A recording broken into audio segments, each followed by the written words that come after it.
Hello, hello, hello, good people.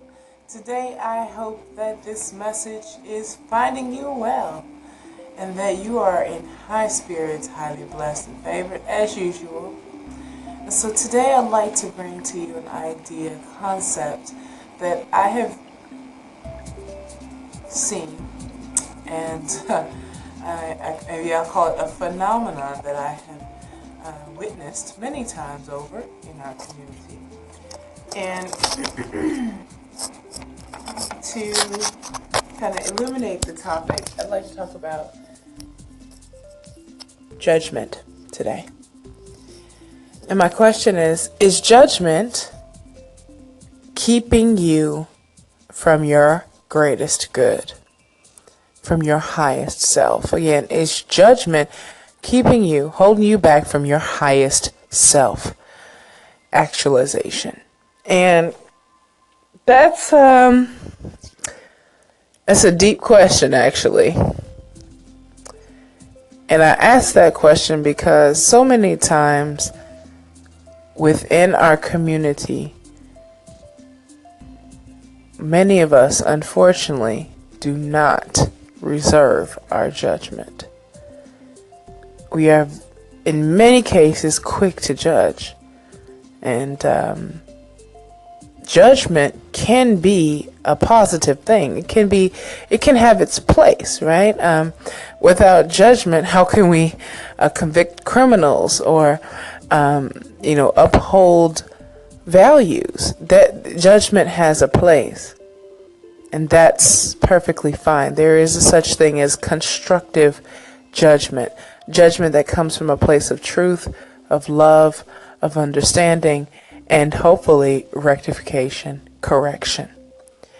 But on the other hand, there's also a spirit of fear, anger, and just overall destruction that comes with some of the more gossip-like judgment that befalls so many of us. For example, I saw recently the neo-soul singer Jill Scott unfortunately filed for divorce after just, I believe, 15 months of marriage. And I think we can all agree that divorce is not it's not a pleasant experience. And so, when someone's going through an experience like that, the last thing they really need is the attacking judgment of their own people. And, Jill Scott has been a warrior. She's been, with her art for the uplifting of Black people. And so I found it really interesting how the judgment against her being she as the example of why Black women are unmarriageable. It's like, what? That's a serious judgment against her. And is that necessary? So when we are in the position as the judger, I would say, as the judge, I think it's very important to first, number one, evaluate the spirit from which you are delivering this judgment. Are you delivering this judgment with the intent to hurt, harm, or destroy the spirit of another? Or are you delivering this judgment with hopes to empower and enact the positive, necessary, needed change? I can tell you that one is diabolically different than the other. And one creates a positive outcome while the other just creates division and gossip and factions. Very, very unnecessary, very destructive, from which many of us are suffering. And on the other hand, you have the judgment that comes from a place of love, of understanding, of positive correction that is meant to illuminate someone's pathway to a higher version of themselves. And it's not just about the words, but also the spirit in which it's delivered, because we can all discern a spirit of malice, a spirit of snarkiness, a spirit of attack. Nobody enjoys being attacked, no matter how truthful, useful the information is, or even the judgment is. Nobody enjoys being attacked. And so if you are in the position of a judge, of judging someone else, please, yes, keep it 100, but keeping it 100 does not mean at the expense of purposefully being malicious and hurtful. You can be honest, you can be open, you can be truthful, but also be loving. That is an art. That is what we must strive for. And so, what's the effect of judgment in the long run? Well, and I'm talking about malicious judgment.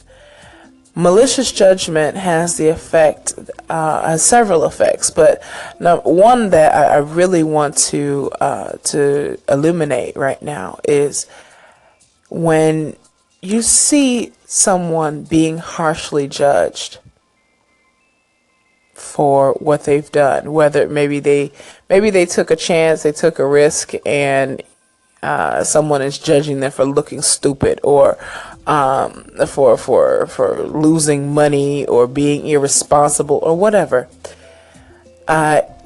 Within that, many of us see that judgment, and it makes us extremely risk averse. As you probably well know, Black people are amongst the most risk averse. We're least likely to be investors, and we're least likely to even invest large amounts of capital into our own companies, our own businesses, and in the stock market and real estate and any other investments. So, that type of risk requires resilience, and it requires an ability to not just learn from our mistakes, but be willing to even make them. And there's so many of us sitting on greatness, sitting on wonderful ideas, sitting on dreams, sitting on our purpose and the very reason that we were put on this planet in the first place. And we're too afraid to do it not because of the lack of resources, but because of the judgment that we know will befall us if we fail.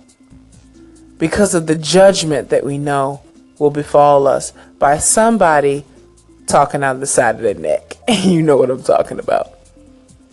And so, if you are the judger, again, please be conscious of your words. And if you are the judgee, or the person being judged, please understand that you can't control everybody. Everybody comes from their own place. And where they're coming from is not a reflection of you. It is a reflection of them and their own pain. Judge ye not, lest ye be judged. In the same light, don't judge unless you will be judged. And so understand, someone who's coming at you sideways is definitely in pain themselves. And so it's up to you. It's your moral imperative. It's your marching order to fulfill your dream, your purpose on this planet, regardless of what anybody has to say about that. Okay. So I hope this has been helpful for you, because judgment runs so deep in our community. Sometimes it is debilitating. And on that note, I love you. Be blessed. Black Healing Matters.